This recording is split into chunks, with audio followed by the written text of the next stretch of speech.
Good morning. It is Wednesday, March the 23rd, and this is The Drill. Welcome to all the butchers, bakers, and candlestick makers out there. I'm Ron, your host, and the only true conservative in the United States today. So today, after the Daily Declaration for Spiritual Warfare and the Pledge of Allegiance and the Star-Spangled Banner, we will have no free lunch and follow the money from the shadowbosses. Back, all that and more when I come back.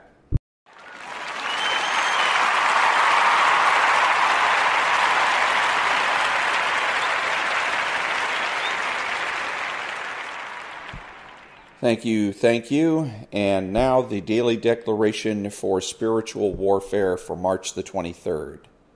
You will be sober and vigilant against your adversary. My child, remember that you are not living in darkness, but I have made you aware of the evil schemes of the devil.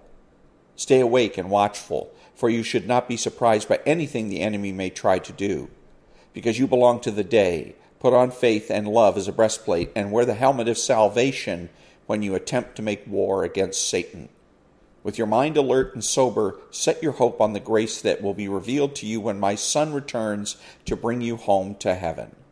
Be holy in all that you do. Live out your time here as a foreigner. Purify yourself with my holy word. Resist the devil and stand firm in your faith. 1 Thessalonians chapter 5, verses 4 through 11. 1 Peter chapter 1, verses 13 through 15. Chapter 5, verse 8. Prayer declaration. I am sober and vigilant against my adversary, the devil. I am prepared to be victorious over his evil attacks, and I have armed myself with the breastplate of faith and love, and the helmet of salvation. Because of the salvation of Christ, I am able to see the evil schemes and tactics of Satan before they are able to do harm to me or my family. He may cause me to suffer, but he will never be able to overcome me or to take me out of the protection of God, my Father. Amen. And that was the Daily Declaration for Spiritual Warfare for March the 23rd.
Thank you. Who is the true conservative? He is religious and realistic. He is the person that understands that culture is the foundation for politics. He acknowledges a benevolent universe. He is patriotic and uses common sense. He makes judgments, refuses to speculate, speaks clearly and definitively, and is not afraid to say no. He's open-minded, asking why rather than Why not? He is consistent, credible, and influential, not ashamed of his existence, unafraid to learn or correct his mistakes. He is a normal American.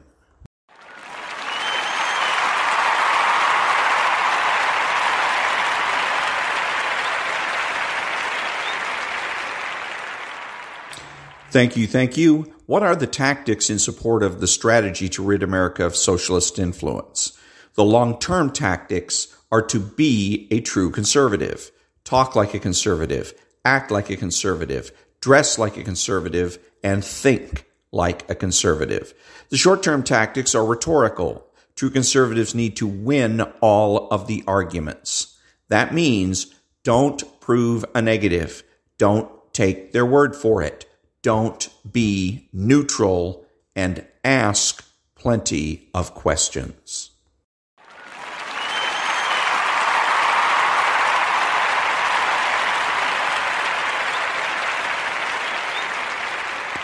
Thank you, thank you. What is the true conservative strategy for defeating socialists in this country? Socialists must be driven from positions of power, and since it is lefty counterculture that provides the foundation for their political success, true conservatives must resist left-wing counterculture and promote normal American culture. By changing our culture, we will change our politics. And by changing the culture, we mean you need to get married, have a family, and raise your children.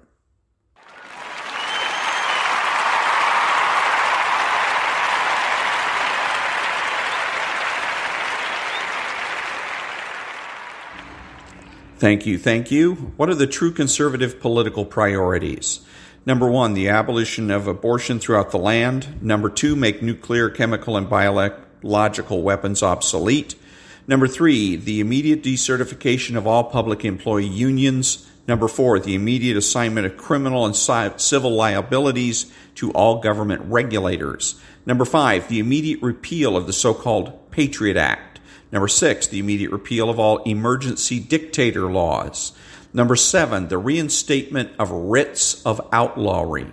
Number 8, government-sponsored recalls, ballot initiatives, and referendums. 9, a flexible minimum wage. And 10, means-tested health care.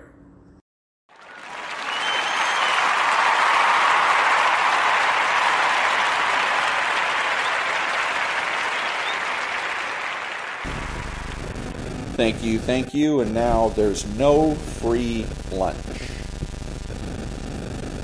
Quote, the case for individual freedom rests chiefly on the recognition of the inevitable and universal ignorance of all of us concerning a great many of the factors on which the achievement of our ends and welfare depend.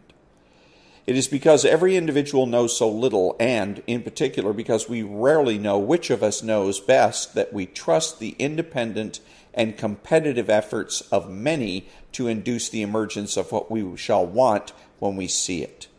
Humiliating to human pride as it may be, we must recognize that the advance and even the preservation of civilization are dependent upon a maximum of opportunity for accidents to happen. Unquote. F.A. Hayek. The benefits that come to all of us individually out of the combined wisdom of the market is, itself, a miracle of the market. The state lacks the independence or competitive drivers to produce or facilitate production of what betters the society. And so does any one individual, but the marketplace as a whole, possessing the dispersed knowledge of individuals, operated with freedom and competitive drivers, unleashes the innovations that have made our lives better time and time again. And that was, there's no free lunch.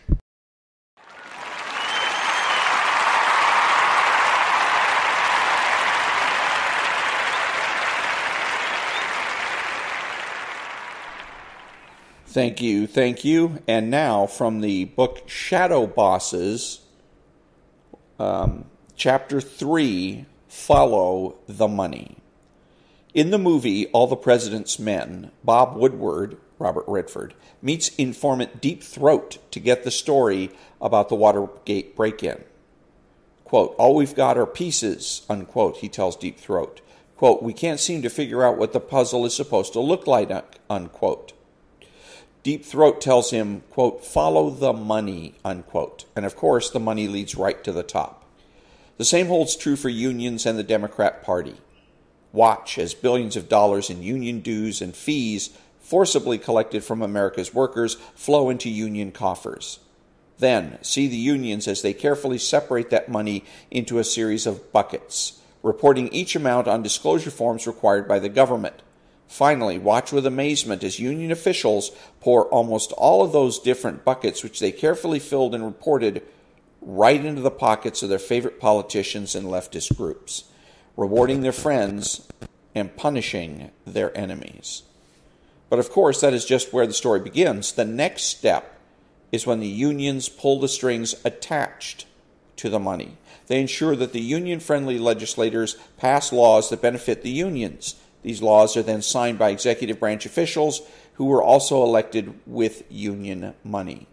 Once passed, the laws increase the number of workers forced to pay union dues, thus protecting the dues income that the unions rely on. On and on, the river of money flows in a never-ending cycle of greed and corruption. Why unions spend so much on politics? Unions at the national, state, and local levels combined collect an estimated $14 billion in dues alone every year, and more than half of this income comes from government workers. That's more revenues than 65% of the Fortune 500 companies, giving unions huge money to spend on politics, almost all of which goes to Democrats.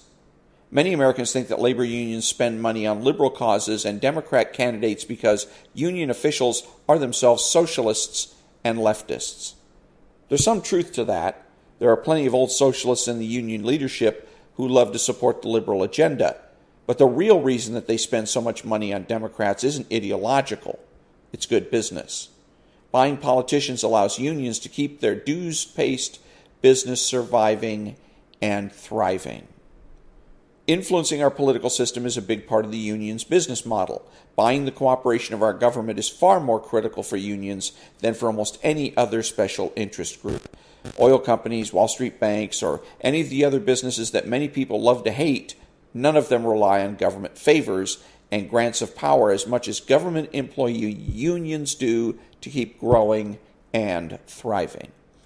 Unlike private sector unions, government employee unions draw all their business directly from the government. The government actually gives government employee unions the power to unionize government employees, and even more important, allows unions to collect dues forcibly in many states. As a result, government employee unions spend far more of their dues income on politics than private sector unions do. Government employee unions have to spend money on politics to be sure that politicians will support their forced dues collection business. But why do unions spend almost exclusively on Democrats? Legendary Democrat political strategist Pat Caddell frequently refers to our two political parties in America as the corrupt party and the stupid party. You can probably guess which party is which, and also which party is more likely to enter into a quid pro quo arrangement with the unions.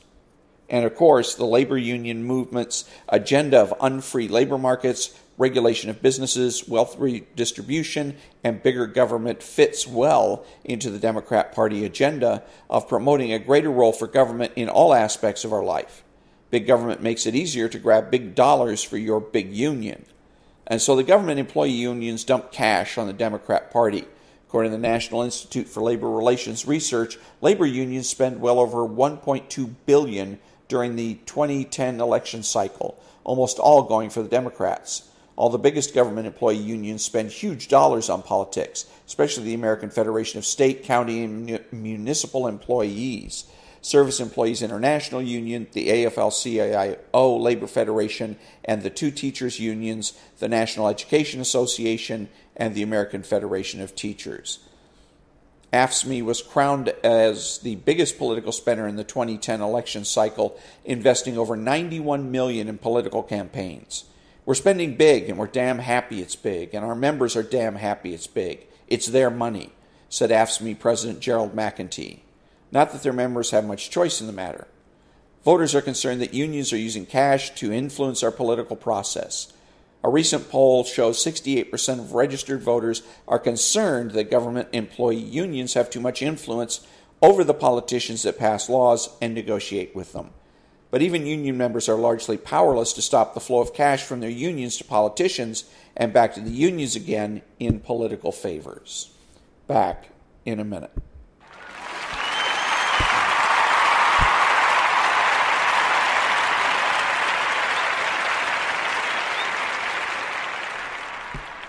Thank you. Where the cash comes from. Unions keep their dues collection data as vague as possible, but the vast majority of their cash comes from a special set of states, the forced dues states. These are the states in which unions can force every worker they represent to pay dues or fees. There, the money that government employee unions spend on politics is ripped out of the wallets of Americans' workers by government-sanctioned force. As you'll recall, once the government gives a union collective bargaining over a group of workers, only the 24 right-to-work states expressly prohibit unions from forcing all workers to pay dues or fees. In most of the other states, the unions can and usually do get a forced dues provision in their union contract with the government, allowing them to extract dues from their members. In forced dues states, even workers who choose not to join unions have to pay fees to the union. These forced fees are named by unions in Orwellian fashion fair share fees, and these rates are generally set near the same rate as union dues to encourage all workers to actually join the union. In these states, the state basically gives the union a cut of workers' income, and this cost gets passed on to the taxpayer, since the government employees paying the dues still want the same take-home pay. Even more incredible, many states and localities agree to collect union dues directly from their employees on behalf of the unions. Dues checkoff means the government deducts dues directly from the workers' paychecks, like tax withholding or Social Security, and delivers the dues to the union. From the union's perspective, why send reminder slips to workers to pay their union dues when you can get the government to withhold union dues directly from their paychecks? Imagine if your cable bill were deducted from your paycheck automatically each month, like withholding. Would you ever cut back on the premium channels? Of course not. Does dues checkoff make forced dues a bit easier for workers to swallow by hiding the costs of their dues in paycheck deductions? It also saves unions the cost and trouble of collecting union dues, and curiously makes that the government's obligation instead. These forced dues and dues checkoff provisions are the reasons that government employee unions are able to survive, thrive, and spend so much on politics. And these are the contract provisions that the unions will go to the mat for again and again. As Robert Shannon, General Counsel for the National Education Association, admitted, it is well recognized that if you take away the mechanism of payroll deduction, you won't collect a penny from these people. By these people, he meant the NEA members. The fight for forced dues and dues checkoff is literally a battle for survival for the government employee unions. Some members of Congress are working to prevent forced dues, at least in the private sector. Republican Senators Jim DeMint of South Carolina and Rand Paul of Kentucky have proposed a national right-to-work law which would give most private sector workers in America the right to choose whether or not they want to financially support a union. Workers should have the right to provide for their families without having to pay for political activity they strongly disagree with, explains DeMint. Senator Paul calls the national right-to-work law an historic opportunity to break the cycle of tax and spend, political corruption, and out-of-control budgets caused by big labor's compulsory union power. This law is a step in the right direction, but doesn't solve the problem of government employee unions influencing our political system. State and local government workers in forced dues states would not be freed from paying union dues even if the law were enacted. As scholar Lowell Ponte writes, forced dues laws are essentially a giant money laundering operation on behalf of the Democrats. This union money is the mother's milk of the Democratic Party. If these millions in union campaign contributions vanished tomorrow, most Democratic office holders would be bankrupt overnight, and the Democrat Party would immediately shrink to permanent minority status. And what a beautiful world it would be then. Back in a minute.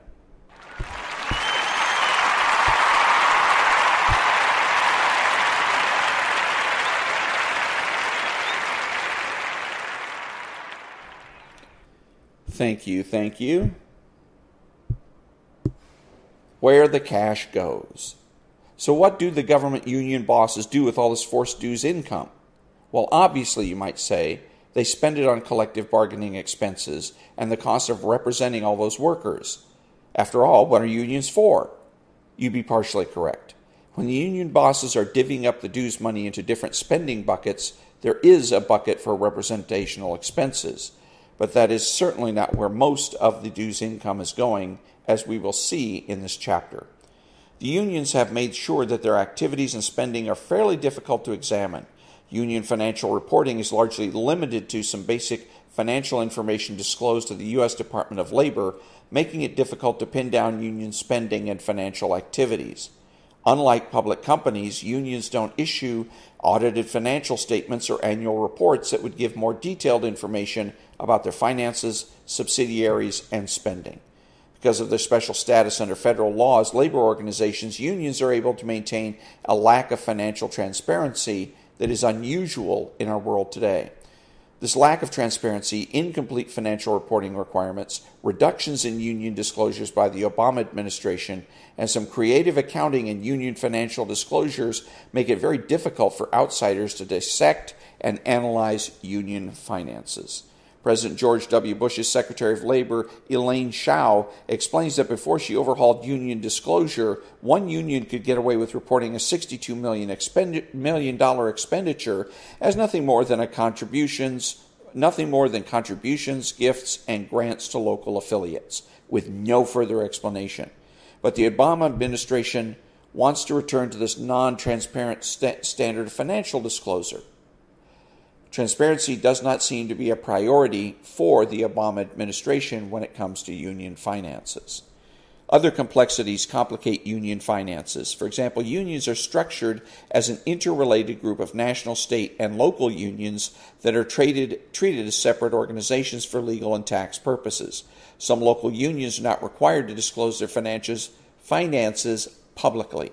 This makes it difficult to determine the total spending of any union. For example, to determine the spending of the largest teachers union, the National Education Administration, you would need to aggregate the financial disclosure of the NEA and every state and local level NEA subsidiary teachers union if in fact all this information were publicly available. For all these reasons, it is almost impossible to get the full picture of union financial activities. But we will make some important observations about how unions spend their dues income from the financial information that is available for the largest government employee unions. Before unions started dividing up the money by activity, they take overhead off the top: union staffing, salaries, and benefits for union fat cats, building rental, and the like. Seem to take about 10 to 20% of union dues. Of course, since unions are heavily engaged in political activity, a big portion of overhead actually relates to political activity, even though it is disclosed as overhead. Each of the 56 unions that are part of the AFL-CIO Federation, including the American Federation of State, County, and Municipal Employees, pay about 10% of their dues income up front to the AFL-CIO. Members of Change to Win, like SEIU and the Teamsters, pay a similar charge to their federation. Of course, the AFL-CIO and Change to Win use these dues to pay for political activities of their own. So we should consider most of these amounts political spending too. Once overhead and transfers to the Federation are paid for, the unions put that still huge pile of money into three buckets: one for political spending, one for union charitable giving, and one for representational activities. Back in a minute.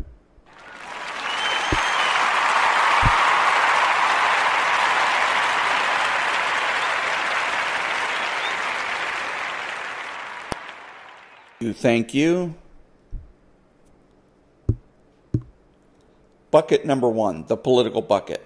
The first bucket into which unions dump their cash is the political bucket, which is used to pay for unions' vast political organizing activities.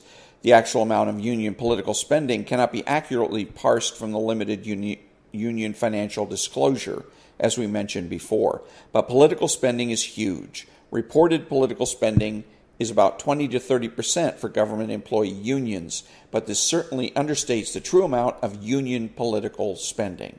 Remember, unions have an interest in reporting as little political spending as possible because, labor organizations can lose their special tax-free status or can be required to pay taxes on certain types of political spending if they show too much political activity. An example of how unions may treat spending as non-political when it has some political aspect to it is seen in the National Education Association's $80,000 payment in 2011 to Rock the Vote, an organization that works to encourage young people in the political process and register them to vote, which the NEA identifies as an advocacy organization. While the organization is officially nonpartisan, increasing the youth vote benefits Democrats. Young people tend to vote Democrat and voted 2-1 for Obama over McCain in the last presidential election. For financial disclosure purposes, though, the NEA treated this spending as completely non-political. Instead, they treated the spending as union administration for the purpose of member staff education. Of the money that unions disclose that they spend on political activity, much of the cash is so-called soft money spending. This includes a wide range of political organizing, including phone bank support, voter registration drives, mail and advertising, and turnout the vote efforts. Soft money spending does not involve direct campaign contributions to candidates, which is called hard money support. The New York Times recently noted that labor unions realize that their ground troops, not money, is labor's signal contribution. What the Times means is that the unions spend far more on soft money political organizing activities that favor their candidates and the Democrat Party than on hard money campaign contributions through their political action committees. But who needs campaign contributions if the union will provide all the support? People, phone banks, mailings, and advertising that campaign contributions would buy in the first place. Unions also provide huge numbers of political volunteers for rallies, turnout the vote efforts, and phone banks. But volunteering has a different meaning for unions than it does for most people. Republicans have a lot of independent grassroots volunteers, real people who give their time freely because of their love of country and party. Democrats have some grassroots volunteers too, but their real grassroots organizing work is performed by union members who can be paid to volunteer. The Federal Election Commission does not allow volunteers for federal candidates, including presidential candidates, to be paid by third parties for volunteering, and state laws vary on the point. But the unions get around these rules by compensating volunteers to do general political organizing work and get out the vote efforts for the benefits of specific candidates. Although unions try to keep the fact that they pay their political volunteers a secret, unions offer expense reimbursement and stipends to members who act as political volunteers. The going rate seems to be $25 for 2 hours on phone banks and for get out the vote messaging, and $50 for a 3-hour solidarity walk, plus meals and t-shirts are also provided.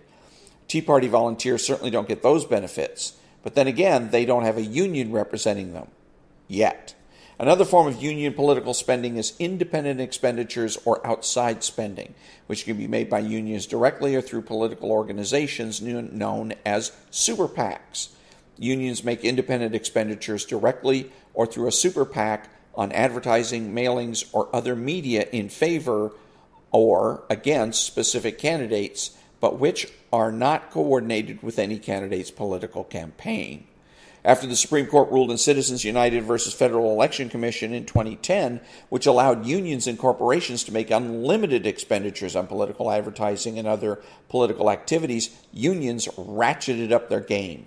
The decision allows unions to send their political troops out to canvass all households, union and non-union, to increase support for their candidates and get their supporters to the polls. The New York Times notes that this change is expected to increase Labor's political clout significantly in this year's elections. Labor unions can spend union dues on political advertising and other political activity directly or contribute to super PACs to do the spending for them. Most unions do both. Labor union super PACs accounted for 25% of all super PAC spending in the 2010 election cycle. Many unions have their own super PACs and also contribute to other liberal super PACs like those funded by George Soros, the Hungarian-born magnate and huge donor to leftist causes. Andy Stern's super PAC, founded in 2007 to help out President Obama and his buddies, was appropriately called Working for Us. The idea seems to be that super PAC will elect politicians who will work for the unions and their agenda. But wait, there's more in the political bucket. Dig deeper and you'll find union cash flowing to the Democratic National Committee, the Democratic Governors Association, and various state Democrat parties. The unions also hire outside lobbyists directly and pay for them out of the dues in this bucket. Finally, many states allow unions to make donations to state and local candidates from their dues income, subject to certain limitations, which would also come from this bucket. When there's a particularly hot-button union issue, unions also impose special assessments from their members, which gives the unions even more cash. Of course, they don't really ask, they just require these extra assessments, which can be several $100s in extra dues on top of regular dues. A recent lawsuit involving an assessment by an SEIU local showed that these assessments can be pricey. Workers had to pay an assessment equal to 1/4 of their entire annual dues on top of the dues that they paid already.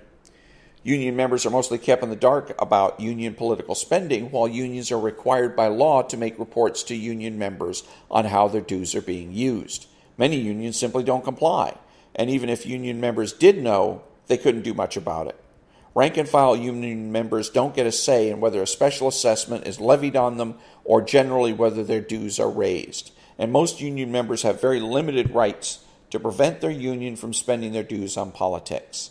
About 60% of union members object to union political spending, but only union workers in a few states that have passed paycheck protection laws are consulted before their unions spend their dues income on politics. And in those forced dues states in which most union members reside, it is not as if they can leave the union or stop paying union dues if they are dissatisfied. And so that is the first part of Chapter 3 and bucket number 1, and we'll get to bucket number 2 and bucket number 3 next time.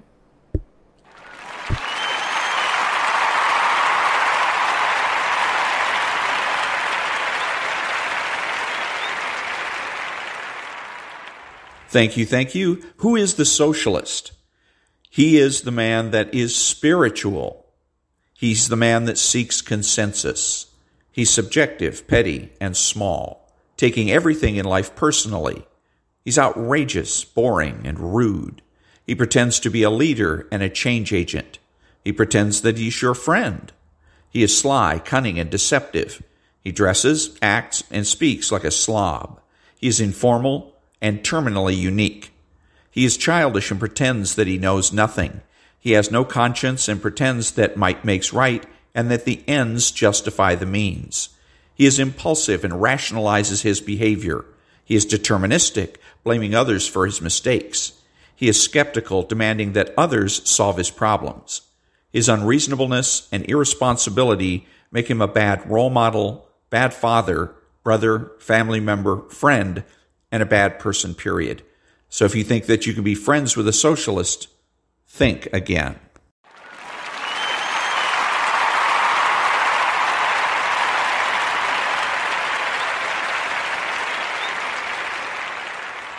Thank you. This is Ron, your host, the only true conservative in the United States today, bidding adios to all the butchers, bakers, and candlestick makers out there, and reminding you to tune in to the John and Ken Show, which is an excellent example of how true conservatives communicate. It's a radio show that's on KFI AM 640 from 2 o'clock in the afternoon to 6 o'clock in the evening, Monday through Friday. And that's Pacific time. So that's an excellent show to listen to. And other than that, until next time, remember to be honest, to be smart, to be beautiful, and to remember that the left has no authority, no power, and they can't win.